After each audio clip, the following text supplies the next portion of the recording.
I kick my daughters out after they ignored their sick little brother. Am I really the villain here?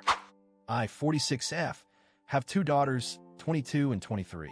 They both graduated college recently and moved back in with me a few months ago because they were struggling to find jobs and could no longer afford rent.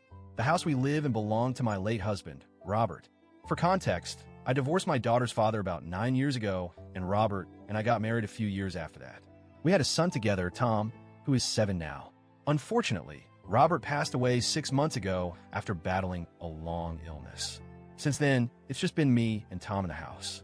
When my daughters asked to move back in, I didn't hesitate, even though I knew their relationship with Robert had always been tense. They lived with their father after our divorce and blamed Robert for breaking the family, mostly because of the toxic things their father told them about him. They never gave Robert a real chance.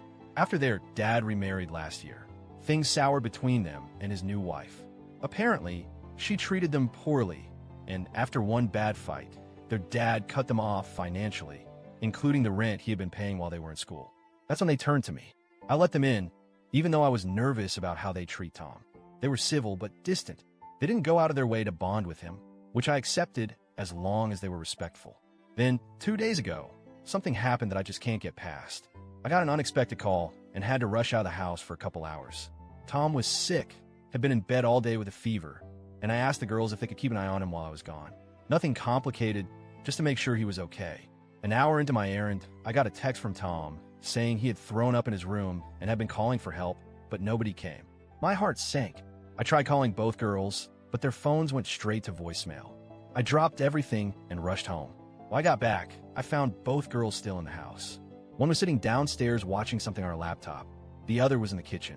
I asked them if they heard Tom or if they got his messages.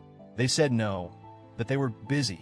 One claimed the kitchen appliances were loud, and the other said she was wearing headphones. But Tom told me he not only called out, but also texted them both. I checked their phones. Sure enough, both of them had read his messages. No response. No check-in. Nothing. I was livid.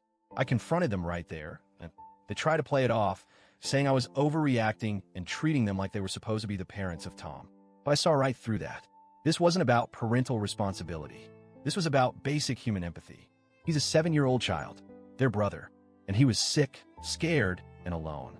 I told them they had 1 week to move out. They started crying, saying I was being heartless and that I was acting worse than their dad's witch of a wife. They begged me to reconsider, saying they had nowhere else to go. But at that point, I was too upset to listen. I told them this wasn't negotiable, that neglecting a sick child, especially one who did nothing to deserve their resentment, was not something I could forgive or overlook. Since then, they've been giving me the silent treatment, sulking around the house, and making me feel like I'm the villain.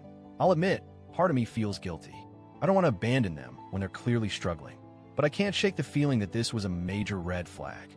If they could be this cold to their own little brother, who's never done anything to hurt them, what does that say about their character? I don't know. Maybe I overreacted. Maybe I should have given them another chance. But I feel like I need to protect Tom first and foremost. AIEA for telling them to leave? Update 1. It's been a little over a week since I posted, and I wanted to share what's happened since I gave my daughters 1 week to leave. First, thank you to everyone who commented. Reading through the replies helped me feel less alone in my decision. It was a rough week emotionally, a lot of silent dinners, slammed doors, and side glances. But I held my ground. I offered to help them find a temporary living solution. I didn't just throw them out to the streets. I helped them look for short-term shared rentals and even offered to pay their first month if they needed. One daughter, the younger one, was more open to talking, but the older one refused any help. She was extremely cold and only spoke to me when absolutely necessary. When moving day came, it was tense. They packed quietly, took their things, and left. The younger one sent me a text a few hours later, thanking me for letting them stay as long as I did, even though she didn't agree with my decision.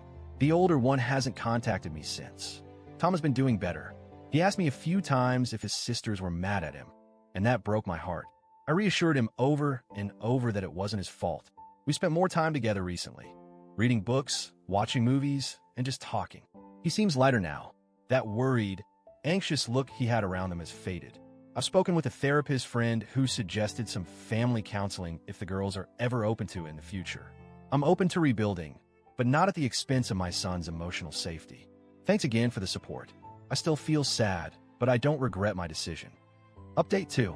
Some unexpected things have happened, and I thought it was worth updating you all. About a week and a half after they moved out, the older daughter texted me. It was short and cold. Something like, "I'm only texting to say I'm safe." That's all. That was it. But still, it was something. Then, just a few days ago, the younger one reached out again, this time to ask if we could meet for coffee. I agreed. We met at a quiet cafe, and honestly, it was emotional. She apologized, not just for what happened with Tom, but also for the years of coldness toward Robert and me. She admitted that living with their dad during their teenage years had shaped her in ways she hadn't realized.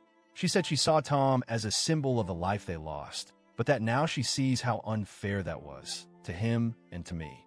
She even asked how Tom was doing and said she felt ashamed for ignoring him. That meant a lot. I told her I was open to rebuilding our relationship, slowly, and that I'd love for her to be a real sister to Tom if, and when she's ready. The older daughter? Still no real contact, but I hear she found a roommate situation through someone she went to college with. I'm giving her space. I think she's hurting, maybe more than she shows. There's still a lot of healing ahead, but I wanted to thank you again. Reddit helped me find my backbone when I felt guilty.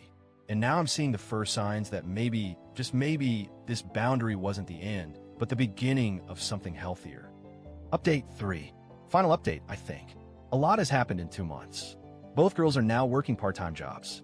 They're not dream careers, but they're making ends meet. I think being on their own has forced them to grow up in ways that college never did.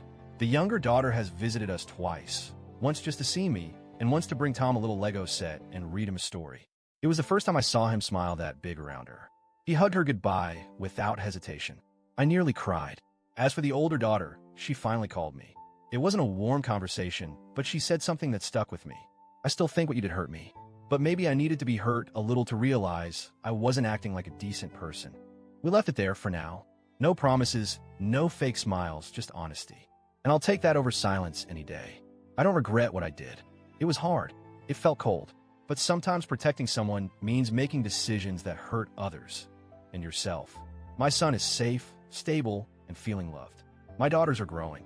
And for the first time in a long time, I feel like maybe our family isn't broken, just healing.